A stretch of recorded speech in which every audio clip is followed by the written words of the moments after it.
Hey guys, my name is Chantel. Welcome back to my channel and thanks for hanging out with me today. So today we are going to talk about Idolish7 Second Beat episode 14. My gosh, you guys, that cliffhanger. I have so much to say about that cliffhanger and just so much. What is going on with these episodes? We only have one more episode. Like, the finale is about to be here. Holy crap, man. Like, what's going to happen from here on out? Like, I am so excited, but also like Anyways, let's just start off from the beginning of this episode. So we basically begin with Aya and Tamaki's reunion, and it's really sweet and wholesome at the start, especially because Aya brings king pudding for Tamaki because she knows that's the one thing that can help him make him feel better, and she recalls how her mom says that this is like even better for than medicine for him because it would always make him feel better and cheer him up. And I'm like, this is so sweet and pure. And during this whole conversation, we do notice, well, I noticed that when all this is happening and everyone's so happy for Aya and Tamaki, Ryu mentions like, oh, that's Tamaki's sister, and Ten is like, his sister? He seems extremely surprised about this. Remember how I said in in some of my videos how I wasn't too sure if Ten knew or not? Well, looks like I got my answer, and it looks like Ten did not know that they were related. He never really connected the dots, I guess. It wasn't like Kujo where he was like, you kind of look like my daughter, right? Ten had like no idea based on his reaction. Like, he was genuinely surprised and kind of shocked of this whole thing, which leads me into the next thing that Tamaki says, because Tamaki is determined to basically take Aya with him and is like, okay, let's live together, you know, I'm working as an idol, I have enough money, you don't have to worry, I'll take care of you. And Aya basically says no, which really kind of broke me apart. Tamaki was very confused because he's like, why not? Like, what do you mean? You know, this is our chance to be together. Like, I've been looking for you all this time. And it's like, for her to say no, it's like, why? Why would you say no to going back to your family? But she basically explains that no, she doesn't want to go because she likes her current place. She likes her dad, she likes her family, and how her new father has done so much for her, and she wants to live up to expectations, and she wants to become an idol. This is all like completely shocking to everybody, and when Tamaki kind of just gets a little bit upset over this, Ten intervenes and he's like, please keep your hands off my sister. And this is where Tamaki finds out that Ten is Aya's adoptive brother, which makes this whole thing even more messier. And he basically tells Tamaki, like, you might be her family before, but that's in the past. I'm her family now. And when he says this, they get like this focus on Riku, like just his little mouth, and you can see like when Ten says this, he's a little bit shocked but also like upset. Like, this completely upsets Riku, and it makes me really sad because poor Riku, because he loves Ten, and I think he's the one that probably knows what it's like to be away from your sibling and want to be with them, but you can't, even though they like they're right there, but because of like the whole situation and circumstances, they can't be together. So this whole thing just made me even more sad, because for Ten to say something like that, I'm like, really? Really? Your brother's right there. Like, think about his feelings. Like, I just want Riku to be happy and for him to have like his brother by his side, and for him to have that relationship with him that he so very much desires, because he wants to be with Ten. Obviously, he wants to be a part of his life. I think Tamaki and Riku are going to probably come together eventually and kind of, you know, talk about this whole thing, because like I said, I think now they have something in common with each other with this whole situation, which then leads into the next topic that I do want to talk about, which Kujo shows up in the middle of this whole situation, and he reveals that he was Zero's manager and he was the stage director, which I do remember him saying that he was a stage director, and I had to go look back in the beginning of the episodes. He never mentioned whose though, and I was like, that is very, very sneaky, man. Because I remember him saying he was a stage director, but I just couldn't remember like much, and also because, you know, those few episodes did air back in April, and I honestly completely forgot that he mentioned something like that. But seeing this revelation where he's like, yeah, I was Zero's manager and I was a stage director, so we get a little bit more information. And I know you guys in the comments have told me too. Yeah, I know some of you guys were careful too and being like, I'm not too sure if he said it or not, but sorry if I spoiled you, and it's okay. It's okay. If you guys accidentally do that, like, I completely like do not mind. Trust me, I know when I can tell with your comments, like when you guys get excited or want to like talk to me in the conversation and stuff. Like I really don't mind spoilers in that way. But anyway, so during this whole thing, we also get another reveal how Kujo starts talking about Sogo's uncle and how Yuki refused his offer even though he was trying to extend a helping hand. And I'm like, Kujo, what did you do to Sogo's uncle? Like I have a bad feeling about that. Like I don't know too much about that whole situation. Maybe we'll see it in the future. I don't know. Again, I'm an anime only, but just hearing that alone gave me the chills. I was very, very much afraid because of how he was a little bit, like how Yuki was saying, he's a little bit forceful, and it seems like with Kujo, if he doesn't get his way, he'll find a way to get his way, which makes me really scared. So I'm like, what if something bad happened to Sogo's uncle or something? I don't know, maybe he did something, but again, I don't know. This is all like speculation. I have no idea, but just the thought alone scares me because Kujo is very much a scary and powerful man. It's just very, very creepy, especially because he goes on to say, after that, I was in search of like people, but no one could ever fulfill the role that I wanted them to. So I went after kids, and I'm like, oh no. And that's when he talks about Ten and Aya, and I'm like, this is not, I don't like how this is like ending up, man. Actually, during this whole thing, Yuki does speak up and he says how Kujo could say all these things even though he was more than likely behind the incident with his partner. And Kujo, just the way that he says that, he's like, me? Like, I didn't have anything to do with it. I don't know what you're talking about. Which kind of, just the way that Kujo made it sound, kind of like he knew something behind all that. So it makes me believe that he was involved in some way, obviously. At this point, we don't know. I don't know. And again, it just scares me because if Kujo potentially was involved, that's not good. And again, it goes back to me saying this kind of makes me afraid for Ten. Even now, just seeing how Kujo is and is acting, it really does scare me for Ten. I'm actually genuinely scared for Ten and Aya. What if one day Ten decides not to do this? Like, what is Kujo gonna do? Is he gonna flip out and do something to Ten? Like, oh my god. Like, I don't even want to think about that. But there's just so many possibilities. At the end of the day, Kujo's not a good guy. He needs help. Which he then does say in this episode how he felt that Zero betrayed him because of the way that he left. And it looks like Kujo did not know exactly like the reason why Zero left or what happened, because he just kind of left without a trace. So no one really knows. And this is important because we do get another moment where they mention this again with the Idolish7 member group, and I'll talk about that in a little bit. But afterwards, when Kujo is basically saying that he's gonna make Ten like this big old shiny star that will surpass Zero and blah blah blah, I love that Iori intervenes and he's like, nope, it's not gonna be you. You have no place in this new era. And he basically starts to say, Idolish7 will be the ones to surpass Zero along with our manager. And I'm like, that is so sweet. But also I'm like, Iori, because I'm kind of scared of Kujo and I don't want anything to happen to you, sweet baby boy. Basically now Kujo is very much interested in Tsumugi and what she's gonna do now. So I'm like, oh no, that kind of scares me a little bit because now I feel like he's gonna keep a watch out for Idolish7 and Tsumugi. And again, since this man is very powerful and he has connections, there's a good chance that he could try and do something to Idolish7,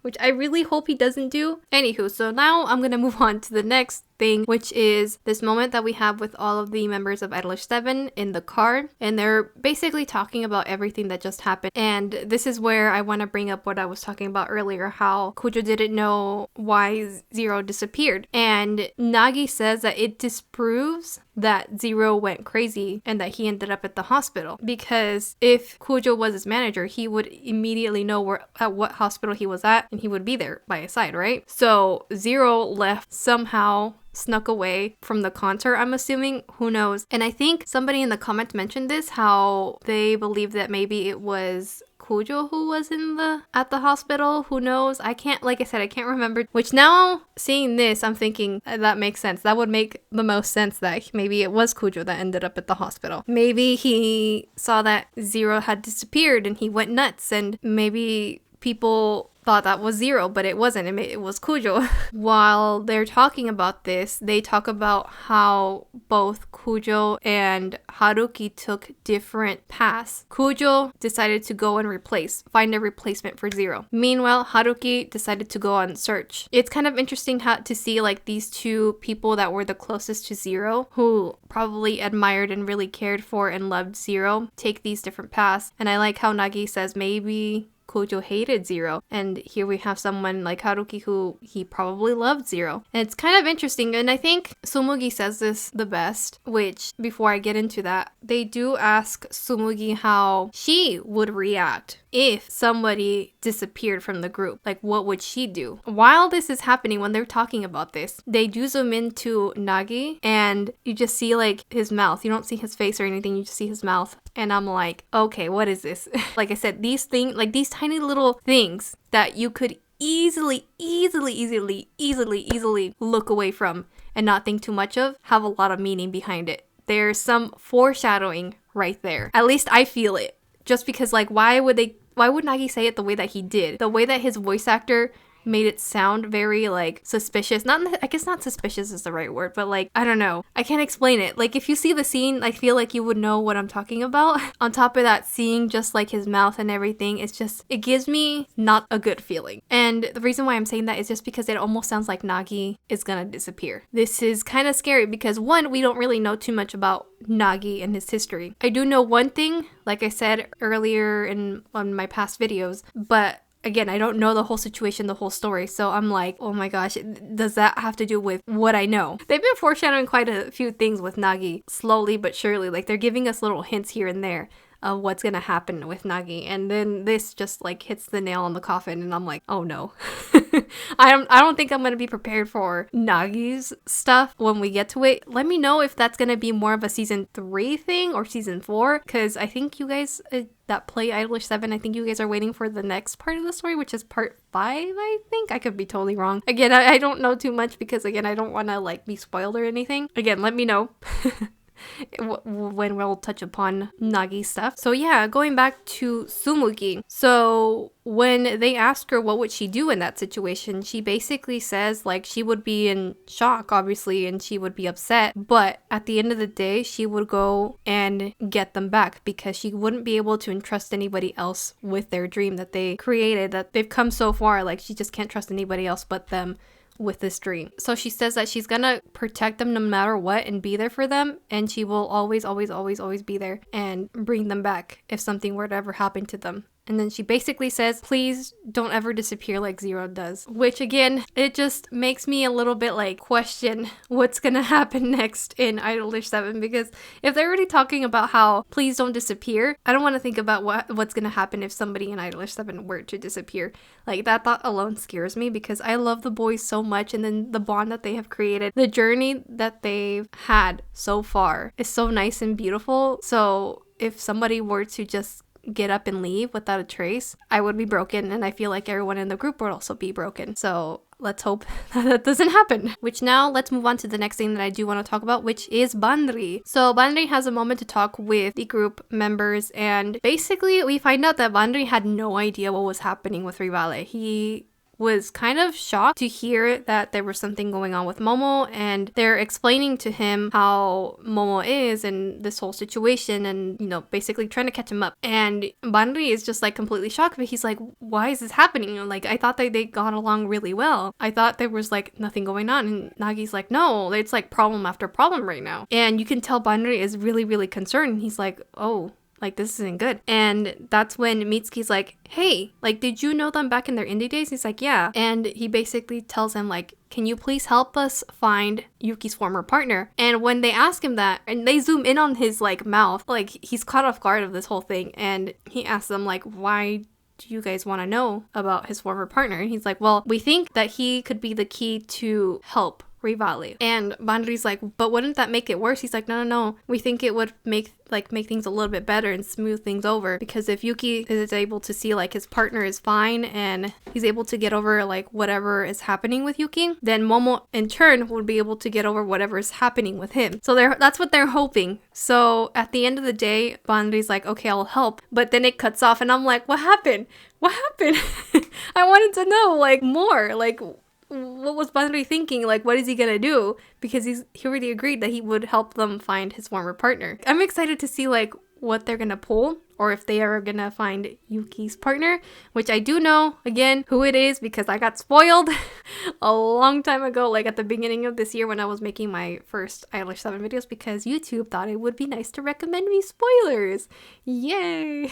Anyways, the next thing that I do want to talk about, which is this little tiny moment that we get with Tsumugi and Iori. So they basically have a moment to talk because Tsumugi's like, hey, why did you say that to Kujo? Like how that we would surpass Zero? Like, what were you thinking? Like, she's a little bit nervous about that. But Iori's like, no, like I truly believe in my heart that we can do this together. And he says that both him and Tsumugi make such a good team together in like the manager aspect of Idolish7. And he believes that, you know, without one another, like they wouldn't have been able to make Idolish7 to what they are now. Like it's a really sweet moment because I love that Iori takes the time to acknowledge like, you know, she has her own strengths and she is also the one that helps tie Idolish7 together. Like without her, there really would be no Idolish7. She's also a part of the group. And it's really nice because like I said in previous videos, it just goes to show you how important Tsumugi really is to the group. She's not just some manager. She's not just some character to the side that they're going to throw and make us forget about. No, she's way more than that. She is important. She's there for the boys. She helps the boys. She helps them in like different ways and stuff. She has her own qualities that make her really unique and great as a character. So I'm glad that we have like a moment like this where it's like they're appreciating her for everything that she's done too and how she's also a part of Idolish7. So I thought that was like a nice little touch there. Next thing that I do want to talk about, so let's move on to the Zero Arena concert. So first day starts off with Trigger. Before they get on stage, Gaku is determined to like talk to Ten over what happened, and he basically says, you know, I don't really care about you surpassing Zero, but I want to know like how you feel about us. Are we just some business partners or what's going on? Which I love this moment because Ten says that he thinks of them as friends and he says it like super like quietly and shyly. And at least for us that don't like understand Japanese, like in the subtitles are like super tiny, which I thought was such a nice touch. So shout out to the translator out there if you see this for some reason. That was a nice touch that you did just to make those tiny little words to represent like how Ten is saying it was a really nice touch in the subtitles. And basically with that, Gaku says, you know, then we'll be the ones to help you achieve that. Like we'll be your trigger to pull you up and stuff like that. Your burdens are our burdens, so like let us help you. We'll be here for you. We're a team, which was really nice because it just goes to show you how close they really are and how quickly they were able to resolve everything within like a few minutes, which again goes to show you how strong their bond is now and how far they've come along. And now we get to see what they do for their Zero Arena concert.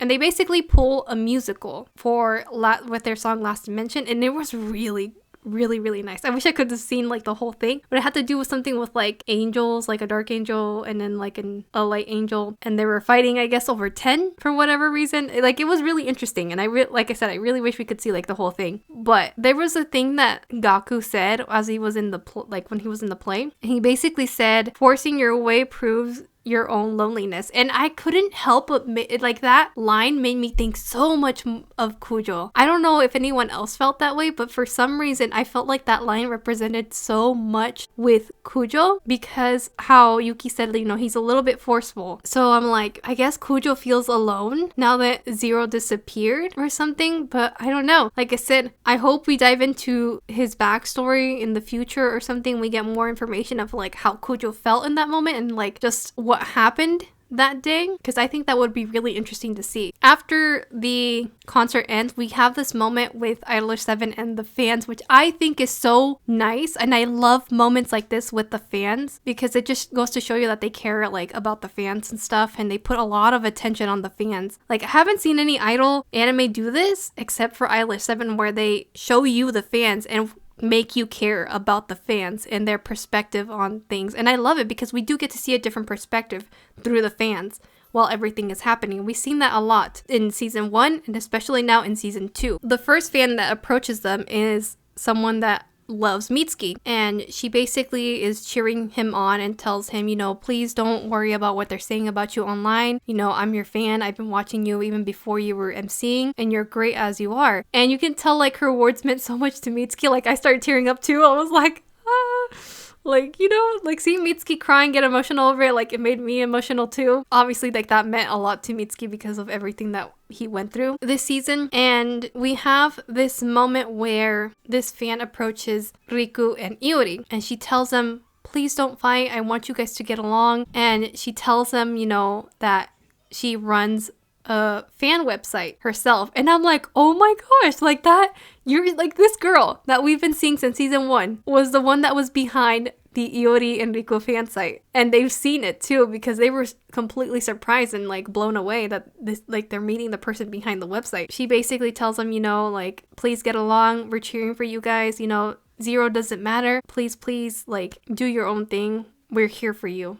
We love you guys. And it was just so sweet because, again, I don't see any other, tell me another idol anime that does this, that puts a lot of care and attention to the fans and shows us like how the fans are feeling, seeing the fans support them from the sidelines, what it's like being a fan. It's such a nice little touch because it just makes the fans feel more important and more like a part of the story. And it just makes this whole thing like even bigger. We go to the next day, they perform, and things go great without a hitch. Then we basically move on to Rivale, and Momo's like, it's finally our turn tomorrow. I don't know if I can sing. What if I can't? And he's kind of like freaking out to the point where it sounds like he's saying goodbye. Like he's getting ready to say goodbye to everything that they've built up. And it makes me so sad because like Momo, I don't like seeing Momo so sad. Momo, I love him so much, you guys. And it really hurts me to see him so upset like this. And the fact that he doesn't believe that he can sing and do it at their concert, it breaks me. And Yuki is starting to feel like even worse about the whole situation. He's like, well, if it's not anything else, then it's gotta be me that's making him feel this way. And I'm like, no, like this is not, somebody help them.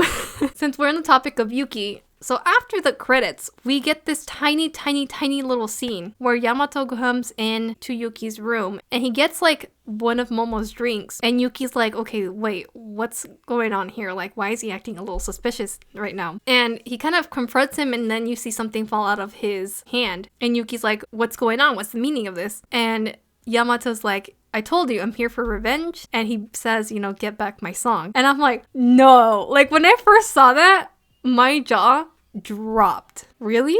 Yamato was behind all this? And they almost had me until like a few minutes like after like I let it sink in. I was like, wait, this is Yamato we're talking about. There's no way he's really behind this. He's just acting, right? Like I'm 100% sure he's acting, and he's a really good actor because I believed him there for a second right there when this whole thing was happening after the credits. And I was like, oh man, I was wrong. Maybe it wasn't Kujo. But I was like, wait a minute. Wait. It's not him. He's just probably trying to do something, which I have no idea what is it that he's trying to do. But I feel like there's a plan here. So I'm very much curious to see like what the whole deal is here and why Yamato is deciding to trick Yuki about this. But I'm pretty sure Yuki will probably figure it out and be like, you're lying. You're not behind this. But I guess we'll see what happens. We'll see what unfolds in the finale. I am scared, but I'm hoping for the best for the boys, and I hope that their 5th anniversary concert goes without any problems. So yeah, that is everything that I have to say for